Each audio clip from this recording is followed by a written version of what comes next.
name is David Finklea, and I am currently the City Council member for District 2, and I am running for re-election in that district. Okay, thanks, David. Our first question is, would you be willing to pledge that you will not vote for any effort by City Council to increase net property taxes or service fees, permit fees, or any other taxes, fees, or levies on the businesses and citizens of Galveston?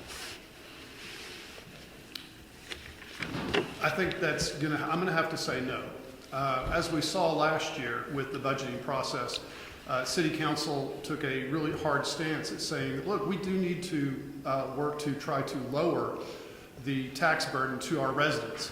However, we also have to couple that with the services that the city government provides. Yes, we do need to drive more efficiency in government, but to absolutely say that, to pledge a no net new revenue to the city, I think is a little, it hamstrings us.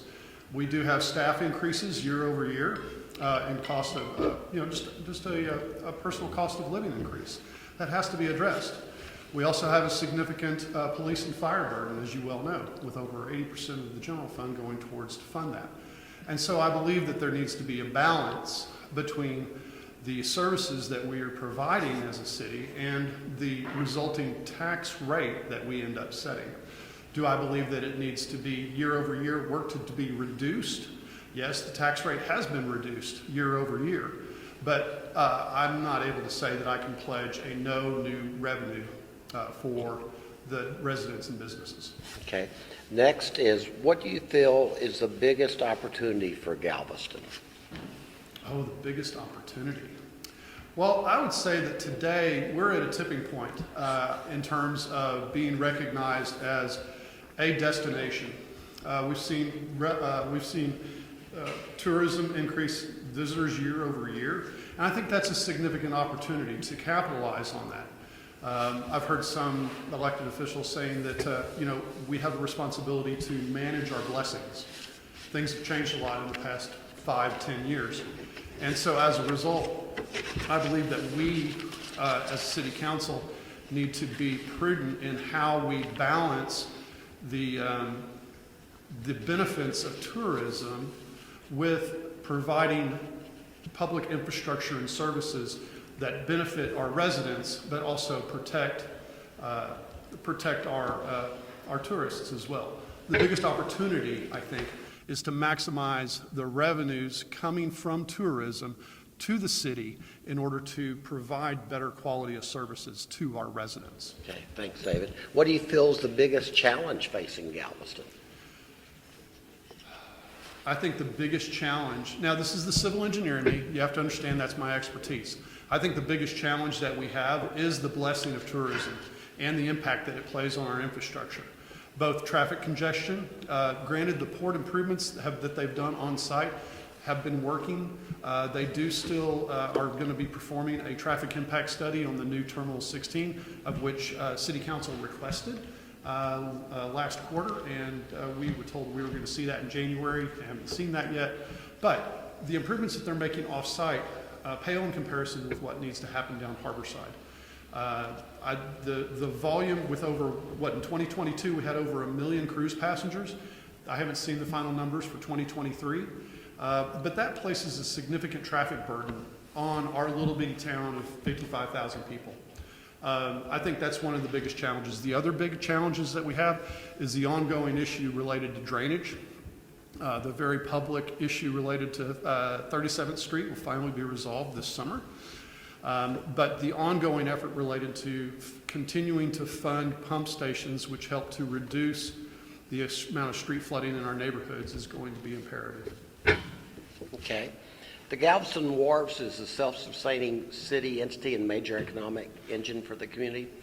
How would you characterize the relationship between the port and the city, and how would you help ensure the port remains competitive? I think the relationship between the port and the city is actually improving over the past year with the collaborative joint meetings that we've held at City Council and receiving feedback from the Board of Trustees. I believe that also that there is room for improvement in terms of transparency. The recent Whitley Penn audit did discover that there were some things that needed to be improved upon, and those recommendations were voted upon by council, and I voted in favor of transmitting those to the port as far as for the Board of Trustees to consider for recommendation. I think that's really important. I think the other thing is that when we look at what the existing agreement was related to funding that comes back to the city, related to what we've had to do over the past couple of years, I feel like we've kind of been piecemealing it. You know, the city received $180,000 per year back from the port, but then over the past couple of years, we've tacked on the boarding fees, 25 cents on and off, and then also the parking fee of $1 per day for long-term parking. Those, I think, are kind of piecemeal solutions to maybe the overall issue of the benefit that the port has to the city related to the burden that the city is responsible for everything that is off of port property. Okay. Do you agree with the port strategic master plan and the steps taken to achieve the plan? I do. I understand entirely why they accelerated the Cruise Terminal 4.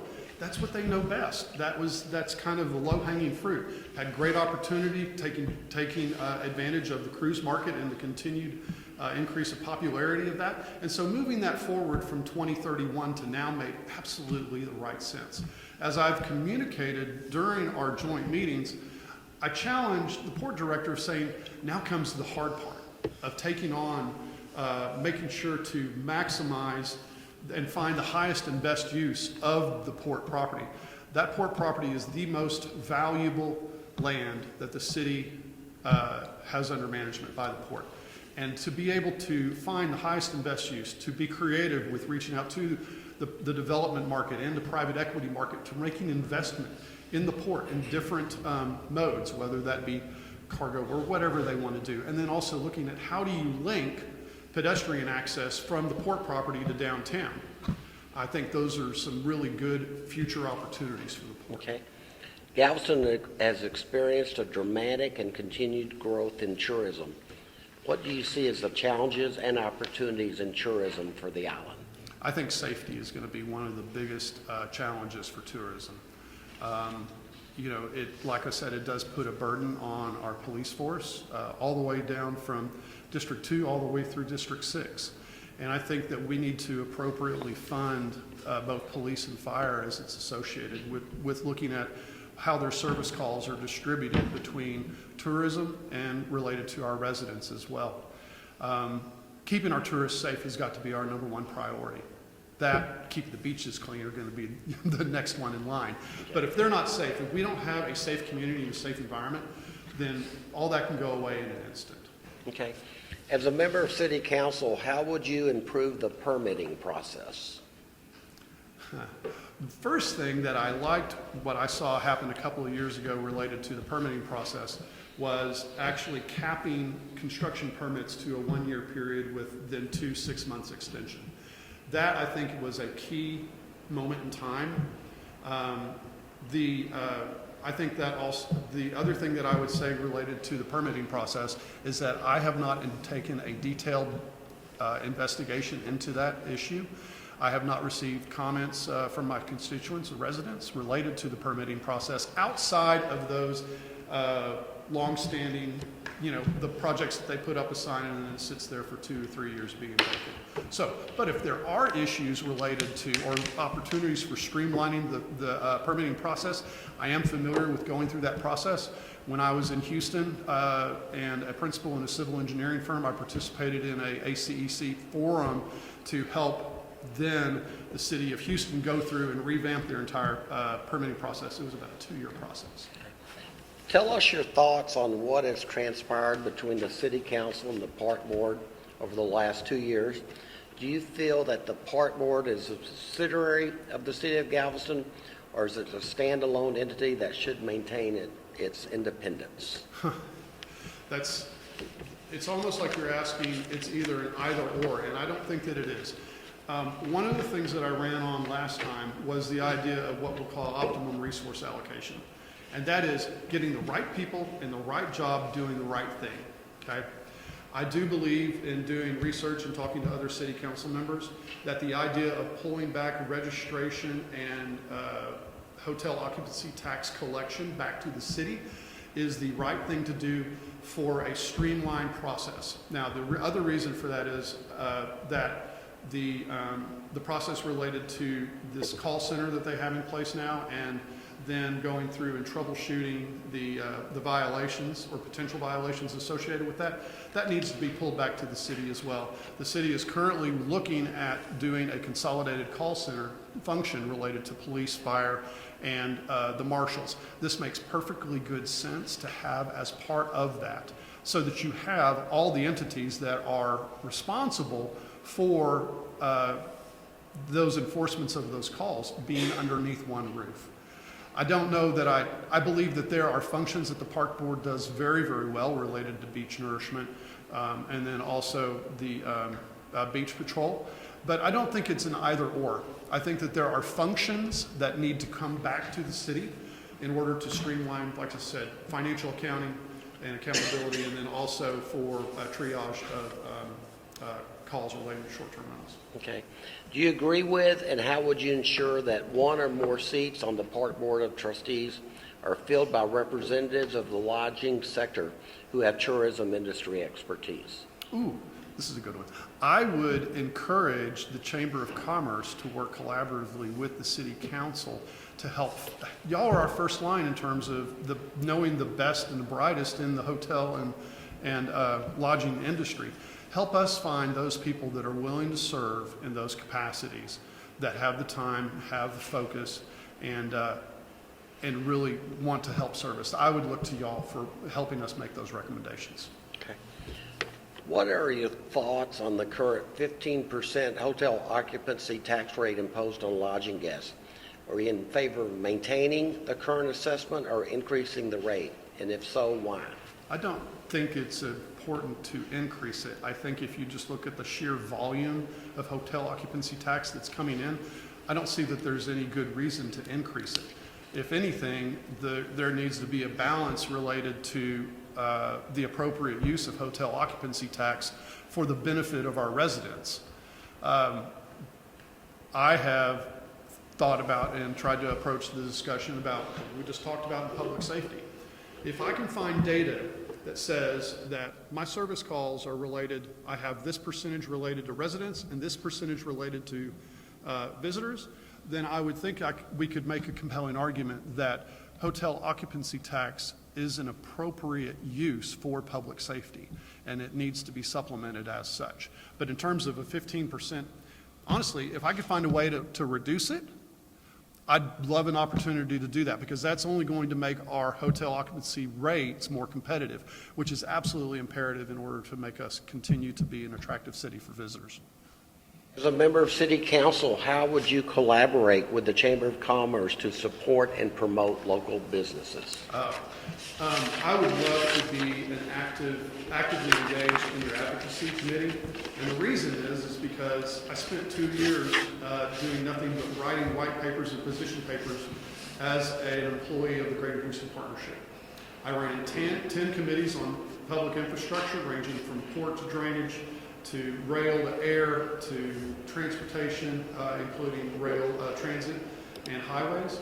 And I believe that through that effort, that the advocacy group of the Chamber of Commerce can be a very good conduit to help communicate positions that are important to small businesses, of which I am a small business owner. I have 7 employees, 3 of which are contractors, but that are important to small business. And I would look to that committee of the Chamber of Commerce to help us find that. Okay.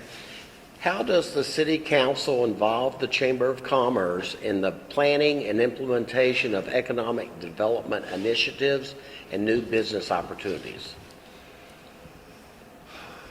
I'll go back to the Chamber of Commerce, the Greater Houston Partnership model. When I worked there, we were 3 underneath one umbrella. We had the Chamber of Commerce, we had economic development, and we had government relations sitting side by side, day in and day out. The policies and papers that we were producing went straight over into understanding what the economic development impact of that was, and they went straight over to the GR side to be handed and advocated for. I think that there needs to be a more streamlined communication process between the Chamber of Commerce, the Galveston Economic Development Partnership, and that through those combined efforts that we can help to attract greater economic development here in the Galveston region. This is the final question before your closing. Name the top things you have done or plan to do for your constituents. Absolutely. Being a city council member, I think there are two main key focuses that you have. One, you absolutely have to be responsive to the calls and to the emails and be able to follow through with that. I have spent a great deal of time in focusing on that. Most of the cases we get movement on and get resolution to. Some of them you don't get satisfactory resolution to because you find out it wasn't the city's problem to begin with, or you just have to agree to disagree. But you have to be responsive to your constituents, to those people that voted you in office. The other thing you have to do is you have to take a long-term view. And that's harder because those are the things that are going to be in place long after I'm in office. But that's what serving your community is. For 31 years, I've done nothing but work in the public space, helping to create public and private projects that build better communities. And I think that one of the thing that I'm most proud of is the fact that I got the city off high center and got them to commit and move forward with an updated comprehensive plan. That plan hadn't been updated in 2011, and I think we can all agree that a lot has changed since then. The consultant will be awarded this month, and that process will be a very open process with the public, receiving input from the variety, from the public, and helping define what we want to be as a city in the future. Yeah. First David, off, 2 minutes. I appreciate the Chamber of Commerce sitting down and wanting to talk to the individual candidates. I think when you are looking for putting your support and endorsement behind a candidate, that you need to look for what their past experience is. And as I said, my past experience is I've spent 31 years doing nothing but help develop projects. Matter of fact, if you drive down 610 in the West Loop, that's my schematic design that's been implemented. Now, my name's not on any of the drawings, but I was hired by Uptown Houston to help bring together businesses and help develop a solution that wasn't going to be this double-decked elevated solution. And so what you're driving on was my schematic design. You can go across Houston, you can find evidence of that. I've helped do public drainage projects as well, and then also large-scale commercial, industrial and manufacturing facilities that generate jobs for local businesses, as well as construction jobs. I think the other thing you want to look at is you look at people that understand policy. Having spent 2 years at the Greater Houston Partnership and writing white papers and letters for the mayor and county judge in Harris County, and advocating for additional funding for I-10 as well as 610 and US 69 all the way from the valley all the way up through Texarkana. I understand transportation policy and I understand infrastructure policy as well. I think you also ought to just take a look at the character of the person, see how they conduct themselves in a public forum, how they conduct themselves in city council as well. I take the time to do the research. I sit down with staff ahead of the city council meetings to get my answers, my questions addressed ahead of time, so that when we are in workshop, I've already got my questions addressed. Now, if we need to have a public discussion about it, I'm happy to do that. But I take the time to look and detail it in. Thank you. Thank you. Okay, thank you now.